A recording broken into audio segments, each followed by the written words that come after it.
Bien, sí están viendo la diapositiva, ¿verdad? Ante su presencia, Señor amado, nos presentamos, Sí. Dios. Valor Usted del es, Señor, es nuestro Salvador. ¿sí? Sí, profe, sí se ve. Bueno, ya hablamos nosotros la clase pasada qué significaba el valor del dinero en el tiempo, ¿verdad? El cual lo podemos nosotros medir o valorar en función a a un factor que se conoce como, pues, puede ser el interés, puede ser la inflación, puede ser el rendimiento. El hecho es de que el valor del dinero a través del tiempo cambia, básicamente por factores relacionados con las tasas de interés, ¿verdad? Y la tasa de interés tiene implícito el fenómeno de la inflación. Entonces, básicamente son las tasas de interés y la tasa de interés compuesto la que hace que el valor del dinero cambie o lo podamos medir de esa manera, más bien dicho, ¿verdad? El día de hoy vamos a hablar de eso precisamente, de las tasas de interés. Y las tasas de interés compuesto, no la tasa de interés simple, la tasa de interés compuesto que aparece en la fórmula que nosotros, que les mostré la clase pasada y que tenemos aquí en la 5.15. Dice el valor futuro es igual al valor presente multiplicado por 1 más i sobre m elevado a la m por n. La semana pasada vimos una fórmula más sencilla, era valor futuro es igual a valor presente por 1 más i elevado a la potencia n. ¿Por qué ahora me la viendo otra variable? N. Primero, pues vamos a darnos cuenta que esta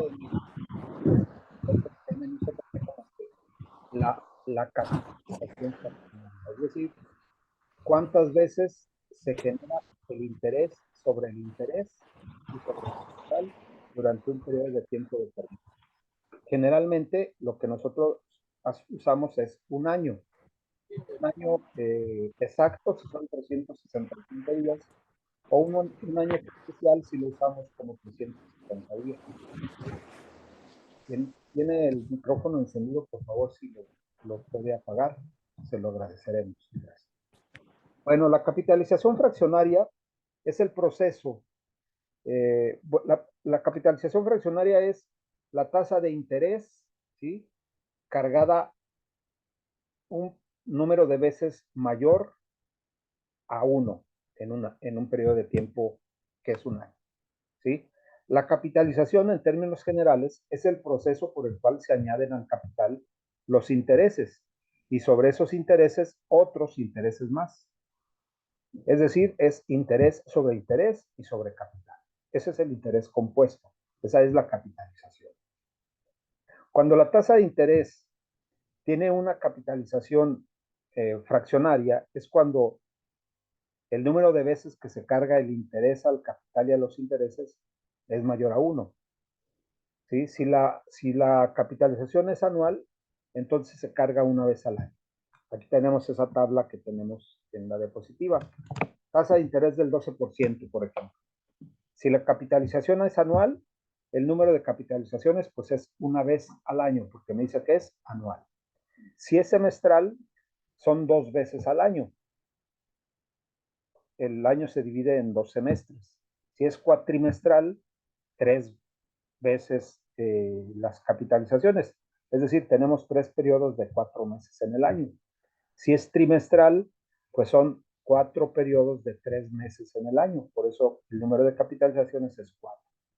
Si es bimestral, pues es 6. Y si es mensual, es 12. Si fuera quincenal, pues sería 24. Y si fuera semanal, serían 52 semanas aproximadamente. Si fuera diario, serían 365 si es el año exacto o 360 si fuera un año comercial. Esa capitalización se puede expresar en la fórmula del interés compuesto utilizando la nomenclatura con la letra M. Esa M es el número de capitalizaciones. Y si quitamos la M en esta fórmula 5.15 que aparece en la diapositiva, quedaría 1 sobre valor presente por 1 más I a la M. Cuando la capitalización es anual, pues M es igual a 1, por eso desaparece.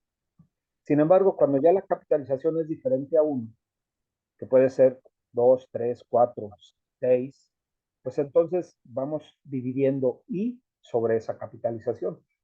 En el ejemplo que tenemos aquí abajo dice, para la capitalización semestral, el valor futuro de 100 pesos va a ser igual a 1 más. ¿A qué tasa? Pues al 8% de interés. Y luego dice ahí, capitalizable semestralmente. El número de semestres en un año son 2, entonces 0.08 entre 2 elevado a la 2 por 2. ¿Por qué a la 2 por 2? Porque el problema nos dice que tendría el término de 2 años. Si fuera en un año, sería 2 por 1. Si fueran 5 años, sería 2 por 5. Si fueran 10 años, sería 2 por 10. ¿Sí? Entonces, el valor futuro de 100 pesos al final de 2 años, con una tasa de interés del 8% anual capitalizable semestral, equivale a 116.90.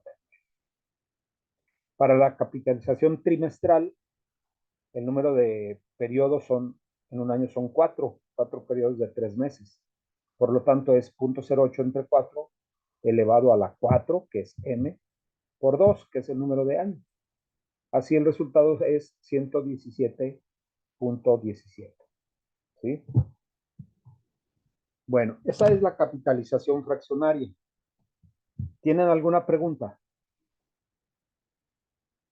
Tanto en las fórmulas del interés, tanto en las fórmulas para calcular el valor futuro como el valor presente, agregamos la M cuando es una capitalización fraccionaria. Igual en las anualidades puede haber capitalizaciones dependiendo del número de periodos dentro de un año. Si la tasa de interés es semestral, pues entonces hacemos el ajuste pertinente donde aparece la tasa de interés, ¿verdad? Bien. Continuamos. Existen dos formas de expresar las tasas de interés. Las tasas nominales y la tasa efectiva, llamada efectiva de interés anual. Tanto las empresas como los inversionistas deben realizar comparaciones objetivas de los costos de préstamos o de los rendimientos de inversión en diferentes periodos de capitalización, para colocar la tasa de interés en una base común, de manera que sea posible compararlas. Se distingue entre la tasa nominal anual y la tasa efectiva anual. La tasa nominal anual o establecida es la tasa de interés contractual anual que cobra un prestamista o promete pagar un prestatario. Así el banco dice, la tasa de interés anual es del 18%. Esa es la tasa contractual, esa es la tasa nominal. ¿Qué es la tasa efectiva? Bueno, pues la tasa efectiva o verdadera es la tasa de interés anual pagada o ganada en realidad. La tasa efectiva anual, a diferencia de la tasa nominal, refleja los efectos de la frecuencia de la capitalización. ¿Sí? Por ejemplo, en un contrato aparece el 18% anual, pero la tasa efectiva, es decir, la letra chiquita va a decir ahí que es el 18% anual con capitalización diaria, o el 18% anual y luego la letra chiquita con capitalización mensual. Entonces, cada contrato va a tener una tasa de interés nominal, siempre. Lo que nosotros tenemos que calcular es la tasa efectiva anual. Si usamos la notación presentada anteriormente, es decir, la de que 1 más I sobre M a la M que tenemos para el valor futuro, podemos calcular la tasa efectiva anual y sustituyendo los valores para la tasa nominal y la frecuencia de capitalización. Puede resultar eso muy complicado, pero no, realmente es muy sencillo. ¿Sí? Ejemplo, se desea calcular la tasa efectiva anual relacionada con una tasa nominal del 8%, cuando el interés se capitaliza. Es decir, M va a ser igual a 1. Cuando se capitaliza semestralmente, M va a ser igual a 2. Y cuando se capitalice trimestralmente, M va a ser igual a 4. Vamos a hacer el primer ejercicio, cuando la capitalización es anual. La tasa de interés efectiva anual es igual a 1 más 0.08 sobre 1 a la 1 menos 1. Esta pequeña fórmula o esta fórmula anterior pues proviene de hacer una ecuación entre la tasa nominal y la tasa efectiva, ¿verdad? Procedimiento que no voy a ver aquí. Simplemente ustedes ya tomen en cuenta que esta es la fórmula para calcular la tasa efectiva anual. La tasa efectiva anual entonces sería igual a 8%. La tasa de interés nominal y la tasa de interés efectiva es la misma cuando la capitalización es anual. Pero ya no resulta así cuando la capitalización es fraccionaria.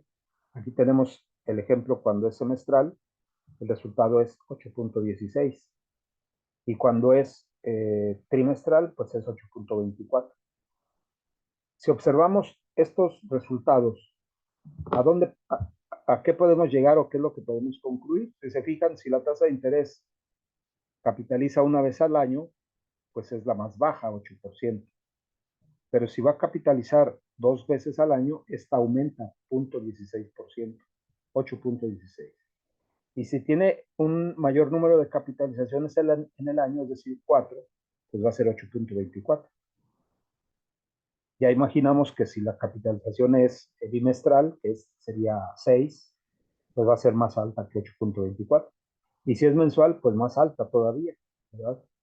Si es quincenal o si es semanal y si es diaria, pues la tasa de interés va a ir creciendo. La tasa de interés efectiva anual. ¿Preguntas?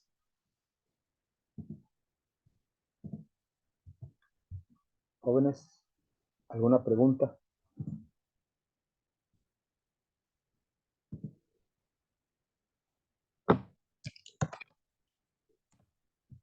¿Nadie? Bueno, en el libro de textos tienen ahí ejemplos para calcular las tasas de interés. La tasa de interés efectiva y la tasa de interés, o más bien la tasa efectiva a partir de la tasa de interés nominal. Existen otro tipo de tasas que conocemos nosotros como la tasa nominal y la tasa real. Diferentes a esta tasa efectiva es la tasa real. Y esa diferencia entre la nominal y la real, pues es la inflación. Aquí no aparece en este momento en la diapositiva, pero por ejemplo, si tenemos una tasa del 8%, que me maneja este ejemplo, esa sería la tasa nominal anual del 8%. ¿Cuál sería la tasa real? Pues la tasa real es el 8% menos la inflación esperada en ese año. Así, si yo tengo para este año 2024 una tasa de interés anual del 8% y la inflación esperada es del 4.5%, entonces la tasa real es del 3.5%. El otro 4.5% se lo lleva la inflación. Por lo tanto, ahí podemos concluir que si la tasa de inflación aumenta, pues las tasas de interés también lo van a hacer. Ese 8% puede llegar a un 10%. Si la tasa de inflación no aumenta, las tasas de interés se empiezan a elevar, ¿verdad? Esa es una situación siempre que, bueno, mantienen una relación directa, ¿verdad? Entre la inflación y las tasas de interés. Bueno, entonces hablamos de tasas de interés fraccionaria, cuando la capitalización es más de una vez al año. Calculamos la tasa de interés efectiva anual a partir de la tasa de interés nominal y sabemos que la tasa de interés real, a diferencia de la tasa de interés nominal, pues es la inflación esperada. Y hablamos siempre de inflación esperada porque una vez que ya pasó el tiempo, pasó el periodo de una inversión, pues es hasta que nos damos cuenta que viene a ser la inflación. Por eso hablamos de una inflación esperada, no la conocemos, ¿verdad? No es una inflación histórica. Por último, vamos a hablar acerca de la amortización de los préstamos. El término amortización del préstamo se refiere a la determinación de los pagos iguales y periódicos del préstamo. Estos pagos brindan a un prestamista un rendimiento de interés específico y permiten reembolsar el principal del préstamo en un periodo determinado. El proceso de amortización del préstamo implica efectuar el cálculo de los pagos futuros durante el plazo del préstamo, cuyo valor presente a la tasa de interés estipulada equivale al monto del principal inicial prestado. Los prestamistas usan un programa de amortización del préstamo para determinar los montos de estos pagos y la distribución de cada pago al interés y al principal. En el caso de las hipotecas, estas tablas se usan para calcular los pagos mensuales iguales necesarios para amortizar o reembolsar la hipoteca a una tasa de interés específica durante periodos de 15 a 30 años. Bueno, ustedes han de conocer las tablas de amortización. Saben ustedes que el pago de una casa, de una hipoteca, pues se hace de manera mensual, pero tiene periodos prolongados del crédito, ¿no? Periodos a largo plazo, 15, 20, 30 años. Y durante todo ese tiempo, pues se va a estar amortizando el crédito o la deuda. Esas tablas de amortización consideran el saldo inicial, el pago de capital e intereses y luego el saldo final. Y ese saldo final se convierte en el saldo inicial del siguiente mes, menos el pago de capital, menos los intereses y nuevamente otra vez el saldo final y se convierte en saldo inicial. Y así sucesivamente durante cada uno de los periodos en los cuales se va a ir amortizando la deuda. Este ejercicio lo pueden hacer ustedes a través de Excel en las funciones financieras. Calculan pues el pago de la anualidad con las fórmulas que vimos la semana pasada. Se calcula la anualidad y de esa anualidad se calcula el interés, es decir, sobre el capital, el interés que va a pagar en ese mes. Y la diferencia pues va a ser la amortización o el pago a capital y así lo van repitiendo en Excel y les dan las tablas de amortización. El pago de un crédito para un auto también nos lo presentan en tablas de amortización. Llegamos a la agencia y le decimos que nos den una corrida para ver cómo pueden financiar un auto y establecemos ahí, ¿no? ¿Qué mensualidad es la que quiere pagar? Bueno, pues dependiendo de la capacidad de pago, del monto del enganche que se dé y del valor del automóvil, ¿verdad? El valor del automóvil, el enganche que podamos pagar, nos queda un saldo, un pago a ser financiado. Ese lo podemos aplazar o reducir dependiendo del pago que nosotros vayamos haciendo mensualmente. Y esos ajustes pues se hacen en las tablas de amortización, ¿verdad? En este momento pues no tenemos la aplicación de eso en Excel, no lo voy a ver yo aquí. Si tienen, acudan al libro de base, ahí vienen la manera de cómo Excel pueden, más bien cómo a través de Excel pueden hacer el cálculo de las tablas de amortización. Bien. ¿Preguntas? ¿Comentarios?